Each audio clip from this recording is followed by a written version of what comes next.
السيد بدير، مش معقول هنتكلم عن شريفة فاضل مش هنتكلم عن السيد بدير. قبل بقى ما نغوص في السيد بدير، السيد بدير في حياة شريفة فاضل كان في البداية داعم ليها قوي جدا. هو السبب ان هي غنت اصلا. ايوه. وهو كان اول حب في حياتها.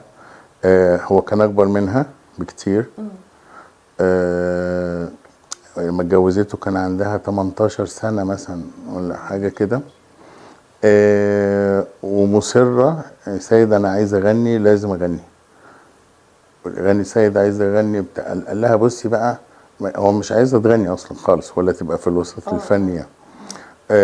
قال لها بصي، انا هجيب واحد صاحبي ويسمعك، ولو قال انك بتعرفي تغني وهتغني هخليكي تغني، لو قال لا دي فاشله يا سيد خلاص مش عايز اسمعك خالص بقى الموضوع الغنى ده.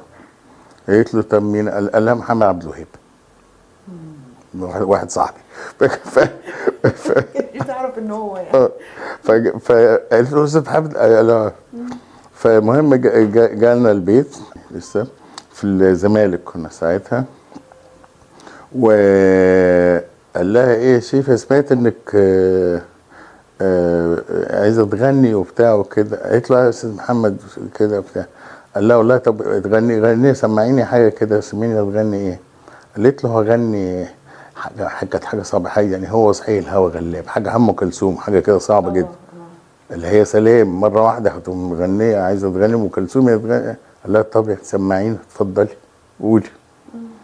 فغنت بقى وقعد يسمعها، وابويا معاهم بقى وهو عبد الوهاب بقى كل شويه لها يا شريفه، يا سلام، الله كده طول ما هي عماله تغني.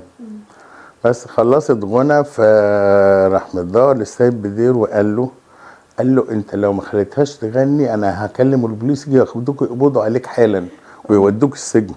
انت حرام عليك تحرم العالم العربي ومصر والناس دي من حد زي ده، عندها الموهبه دي وبحه الصوت الجميله دي وكده، انت لازم تخليها تغني.